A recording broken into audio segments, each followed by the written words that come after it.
เค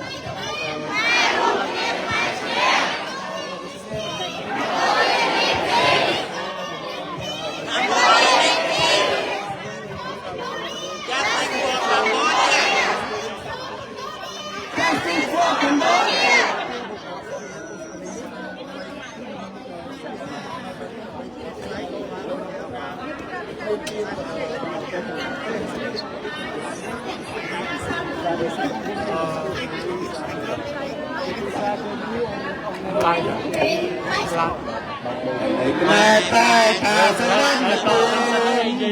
นายจะเจริญเลี้ยงทางเรียงดาราต่อตั้งมาที่โบราณมาอย่างน้อยร่วมสามัคคีไงมวยเมียนประตูสลายให้เราตายสร้างกันโดยชีวิตสังเตรียมเมียนนาเบิกาตะปีเราเป็นรัฐดีเบลกังเกียกัมพูชีไอเกลือตั้งกุฏิตะปูมาตามส่งเตียงออกกระบาดมาสมเทวดาตัวสัจจาตุกาเรียมหาสัตว์กรมคุ้มเราได้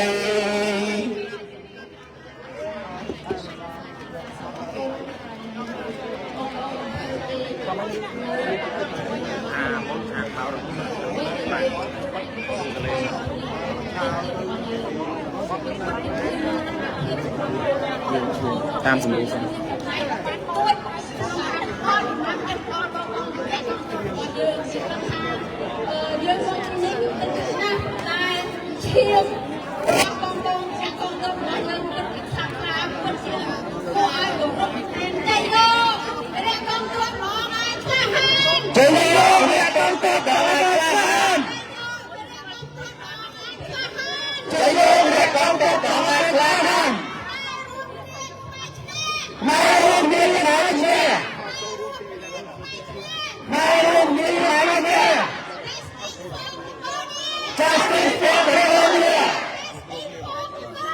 Justice for Cambodia!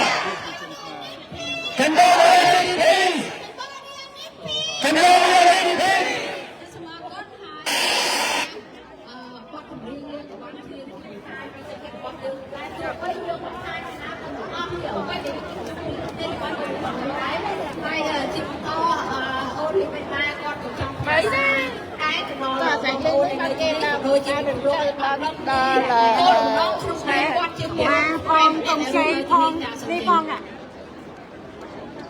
Justice for Cambodia! Justice for Cambodia! Cambodia need peace! Cambodia need peace! Cambodia need peace! Cambodia need peace! សូមជឿនបង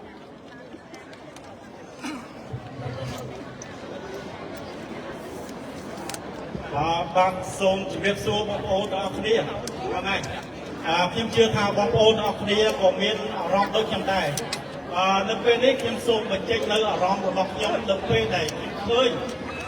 មានតាកម្ពុជាយើងគាត់រងទុក្ខវេទនាដោយសត្រូវថៃឈ្លានពានមកលើប្រទេសយើងខ្ញុំសែនរំភើបពេលថ្ងៃពេលដែលខ្ញុំឃើញគេបាញ់មកលើប្រាសាទបុរាណរបស់ដូនតាយើងខ្ញុំអង្គុយមើលវីដេអូនឹងទឹកភ្នែករបស់ខ្ញុំខាងស្រកហូរមកដល់បណ្ឌិតខ្លួនបងប្អូនខ្ញុំជឿថាបងប្អូនទាំងអស់គ្នាក៏មានអារម្មណ៍ដូចជាខ្ញុំដែរយើងអាចស្លាប់បានប៉ុន្តែទឹកដីរបស់យើងមិនអាចបាត់បានទេប្រាសាទបុរាណដ៏មហាសាលរបស់ដូនតារបស់យើងទោះបីខូចខាតយើងមិនអាចជួបជុំឡើងវិញបានអត់មានតម្លៃដូចអ្វីដែលជាបន្ទុកបុរាណរបស់មនុស្សជាតិលើពិភពលោកដែរដូច្នេះខ្ញុំក៏ជឿថាបងប្អូនក៏មានការជឿចាប់ដូចគ្នាដូចរូបខ្ញុំដែរដូច្នេះយើងសូមប្រែក្លាយអំពីការជឿចាប់ទឹកភ្នែកដែលយើងហូរនេះឲ្យក្លាយទៅជាកម្លាំងសាមគ្គីមួយខ្មែរទាំងអស់គឺខ្មែរសម្លេងតែមួយ គ្រប់នាមនៃការនយោបាយទៅពេលនេះយើងគួរតែសម្ដែងយើងរួបខ្មែរជាបេះដូងតែមួយដើម្បីប្រឈមនឹងសត្រូវតែមួយរបស់យើងគឺថៃដែលកំពុងតែឈ្លានពានមកលើប្រទេសរបស់ខ្មែរយើងជឿថាប្រលឹងខ្មែររបស់យើងមិនសាបសូន្យទេបងប្អូនថ្ងៃនេះគឺជាសក្ខីភាពមួយដែលខ្ញុំកាន់តែហ៊ានអះអាងថាប្រលឹងខ្មែរមិនសាបសូន្យទេគឺដោយសារបងប្អូនគ្រប់ទិសទីទាំងអស់ជាពិសេសគឺថ្ងៃនេះបងប្អូនអញ្ជើញមកចូលរួមនៅពេលនេះគឺជាសក្ខីភាពមួយថាប្រលឹងរបស់ជាតិខ្មែរយើងមិនសាបសូន្យឡើយបងប្អូនទាំងអស់គ្នាយើងមកពេលនេះគឺយើងស្ពាយយកនៅបេះដូងជាតិនិយមរបស់យើងមកជួបជុំគ្នាគឺដើម្បីស្រែកយំដើម្បីខ្លាយឱកាសស្រែកយំរបស់យើងគឺជាសម្លេងមួយទៅដល់អន្តរជាតិដើម្បីឲ្យគេជួយយើងដើម្បីឲ្យគេជួយយើងឧទាហរណ៍តែយើងជាខ្មែរយើងជួយខ្លួនយើងសិនដូច្នេះបងប្អូនដែលចូលមកពេលនេះគឺជាកាតព្វកិច្ចរបស់បងប្អូនហើយបងប្អូនគឺបានធ្វើហើយខ្ញុំក៏សូមលើកទឹកចិត្តថាបងប្អូននៅគ្រប់ប្រទេសហើយនាងអស់ក៏សូមអញ្ជើញធ្វើទៅដូចគ្នាដែរគ្មានអ្វីបរិយាគេចង់ជួយយើងលោកត្រាតែយើងជាប្រទេសសម័យជាប្រជាជនជាប្រជាជាតិពលរបស់យើងនឹងគឺយើងទៅកាប់ឈើឡើងដើម្បីរួមគ្នាពេលនេះគឺជាពេលដែលយើងត្រូវអបអសោបខ្មែរទាំងអស់គ្នាគឺខ្មែរតែមួយ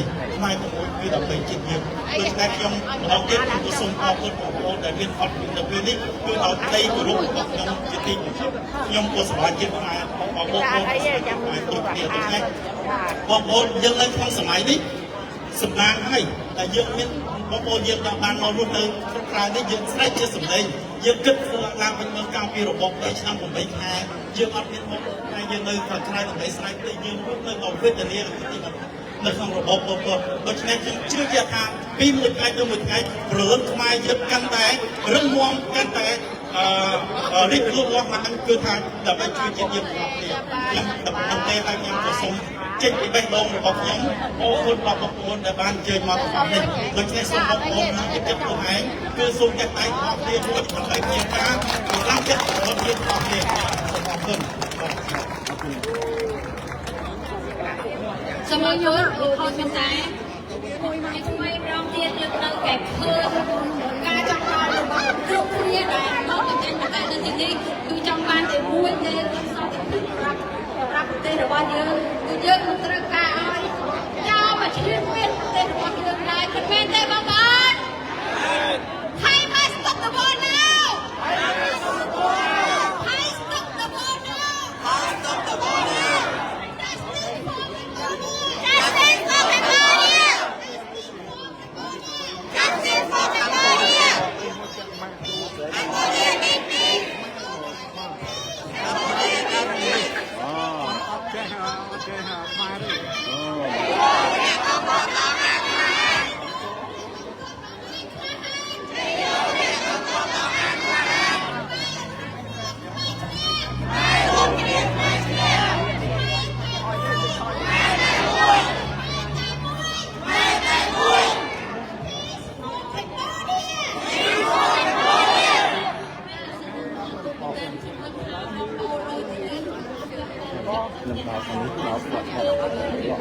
ចាំបានជួយអត់ទេបាទកាន់ចឹងទៅខ្ញុំនេះ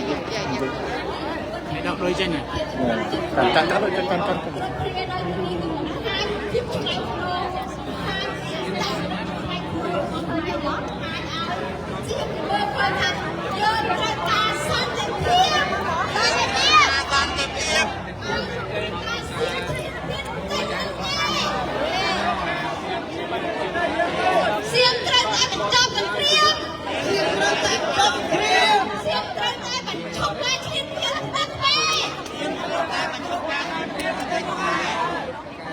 សូមអរគុណមែនទែនហើយ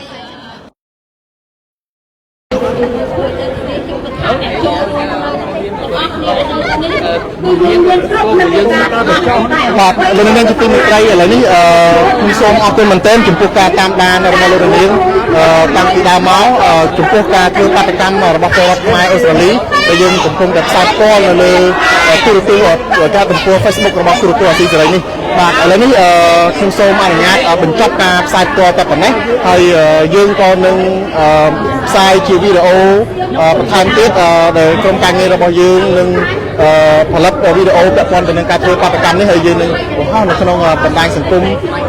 របស់ទូរទស្សន៍អាស៊ីសេរីដូច្នេះសូមរំលឹកបន្តចូលរួមតាមដានទូរទស្សន៍អាស៊ីសេរីបាទពាក់ព័ន្ធទៅនឹងការធ្វើបាតកម្មនិងព័ត៌មានផ្សេងៗជាពិសេសក្នុងពេលដែលយោធាថៃបន្តឈ្នះជើងប្រទេសកម្ពុជានេះបាទយើងនឹងបន្តផ្ដល់ជូនព័ត៌មានថ្មីៗព័ត៌មានផ្សេងៗជាបន្តបន្ទាប់បាទពាក់ព័ន្ធទៅនឹងបញ្ហាប្រទេសកម្ពុជាយើងដែលពលរដ្ឋខ្មែរដែលអាចគួរចង់ដឹងនោះបាទដូច្នេះខ្ញុំសូមបញ្ចប់ការផ្សាយផ្ទាល់នៅទូរទស្សន៍អាស៊ីសេរីក្រុមការផ្សាយបាទសូមអរគុណនិងសូមជម្រាបលាបាទ